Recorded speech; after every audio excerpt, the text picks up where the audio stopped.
हूं पूजा चौरसिया आपके साथ और आप देख रहे हैं AB Star News. UP Uttarakhand bulletin में आप सभी का स्वागत है। चलिए रुक कर लेते हैं तमाम बड़ी खबरों की ओर। सबसे पहले बात करते हैं आगरा की, जहां जगदीशपुरा थाना क्षेत्र में चोरों ने एक एटीएम पर अपना हाथ साफ कर दिया।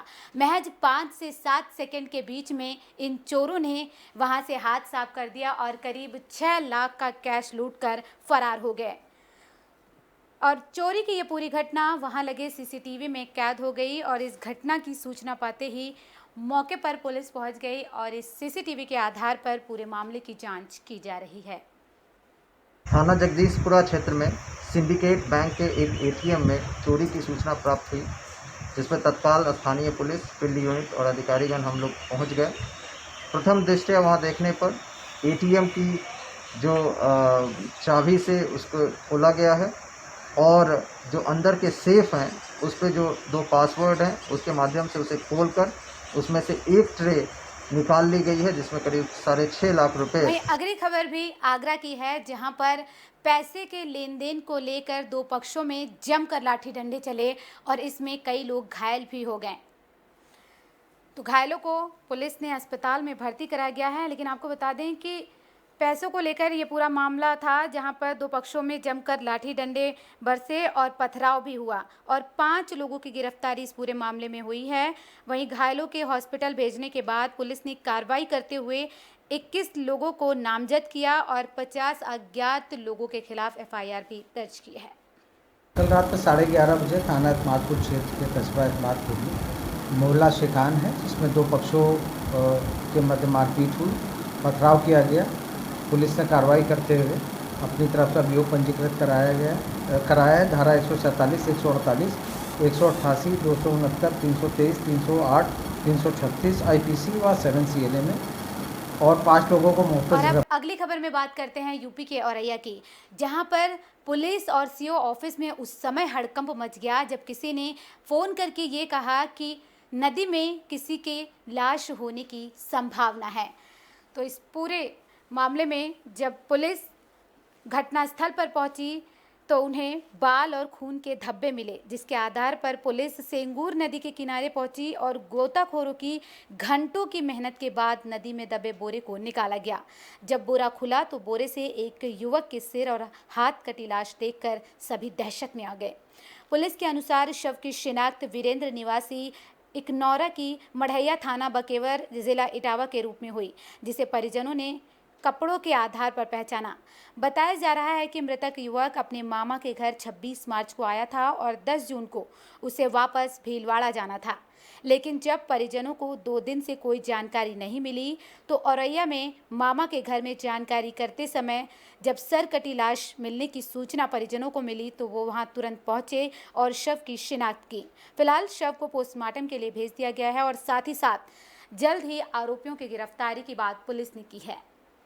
सुबह ग्रामीणों ने सूचना दी थी, एक व्यक्ति ने मुझे भी कॉल किया था कि साहब गांव के बाहर एक कीकड़ का जंगल है जो कांटेदार वृक्ष होते हैं, उसके जंगल में कुछ खून और बाल बिखरे हुए हैं। ऐसा लगता है किसी की हत्या करके लाश फेंक दी गई है कहीं चले जाके। उस सूचना पर मैं और थाना प्रभारी निरीक्षक कोतवाली अपनी टीम के साथ हम लोग वहाँ पहुँचे तो छानबीन करने पर उसके कुछ घसीटने की भी हमें निशानदेही मिली, जिसमें रास्ते में और आगे कुछ बाल और। चलिए अब आप बात कर लेते हैं उत्तराखंड की, जहां पर उधम सिंह नगर में कोरोना संक्रमितों का मामला लगातार बढ़ता जा रहा है, जिससे स्वास्थ्य महकमे में हड़कंप मच गया है। साथ ही साथ इलाके में भी लोग परेशान दिखाई दिए। बता दें कि इलाके में 5 कोरोना के नए मामले सामने आए हैं, जिनमें से 4 लोग पहले से ही सरकारी अस्पताल में आइसोलेट थे और एक सेंट्रल जेल का कैदी है। 2 दिन पहले शाक्त फॉर्म की 17 वर्षीय किशोरी पॉजिटिव आई थी। हॉस्पिटल में किशोरी के साथ आइसोलेट में 4 लोग थे जिनकी रिपोर्ट पॉजिटिव आई। 5 कोरोना पॉजिटिव केस आने के बाद सितारगंज में जेल के कैदी मिलाकर कोरोना के 10 से ज़्यादा केस हो चुके हैं। डॉक्टर राजेश आर्य ने बताया कि 5 लोग पॉजिटिव पाए गए हैं, जिनमें से 4 अस्पताल में आइसोलेट थे, जबकि 5वां कैदी है। सीएचसी में 4 कोरोना संक्रमित लोगों को जिला मुख्यालय भेजा गया है। इसके साथ ही सेंट्रल जेल के कैदियों को भी जिला मुख्यालय भेजने की तैयारी चल रही है। हॉस्पिटल में आइसोलेट जो 4 कैदी पाए गए हैं, उनमें से 2 महिलाएं भी शामिल हैं।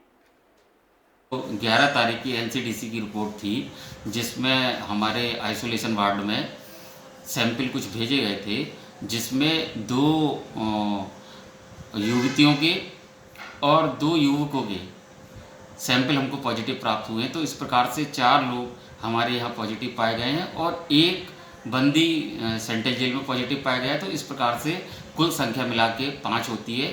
तो 5 जो व्यक्ति हैं वो संक्रमित पाए गए हैं, जिन्हें कि हमारी जो जिला हॉस्पिटल की टीम है वहाँ से वाहन हमको प्राप्त हुआ था, तो उनसे उनको जिला हॉस्पिटल तो वहीं उत्तराखंड के रुद्रपुर में कोरोना से मौत का पहला मामला सामने आने के बाद लोगों में हड़कंप मच गया है। आपको बता दें कि रुद्रपुर में ये पहला मामला है जब कोरोना संक्रमण की वजह से एक मरीज की मौत हो गई, जिसके बाद प्रशासन ने पूरे इलाके को कंटेनमेंट जोन घोषित कर दिया। दरअसल सोमवार देर रात आवास विकास कॉलोनी में 87 वर्षीय वृद्ध महिला की मौत हो गई थी। मृतक दिल्ली से 1 जून को वापस आई थी और उसे स्वास्थ्य विभाग में होम क्वारंटीन किया गया। वृद्धा की मौत के बाद दोबारा उसकी जांच कराई गई थी, जबकि पहले जांच रिपोर्ट पॉजिटिव आई थी। तो दूसरी रिपोर्ट हल्द्वानी मेडिकल कॉलेज से आई जो पॉजिटिव आई। इसके बाद स्वास्थ्य महकमे में हड़कंप मच गया और विभाग के अधिकारियों ने आवास विकास के शिव शक्ति सोसाइटी को 14 दिनों के लिए कंटेनमेंट जोन घोषित कर दिया। कॉलोनी के करीब 55 मकानों में 250 लोग रहते हैं, जिनकी स्क्रीनिंग की जा रही है। वहीं मृतक के परिवार के सैंपल जांच के लिए लैब में भेज दिए गए हैं और बताया जा रहा है कि इस क्षेत्र में घर घर स्वास्थ्य सेवाएं उपलब्ध कराई जा रही हैं। आवास विकास को जो है कंटेनमेंट क्षेत्र, जो एक सीमित एरिया को हमने कंटेनमेंट किया है और उसकी वजह थी कि जो वहाँ पे होम क्वारंटाइन के दौरान एक 87 वर्षीय वृद्ध जो दिल्ली से आए थे उनकी डेथ हो गई थी। उसके बाद उनका जो है सैंपल लिया गया था जो पॉजिटिव आ गया है। फिलहाल इस बुलेटिन में सिर्फ इतना ही। देखते रहिए एबी स्टार न्यूज़। नमस्कार।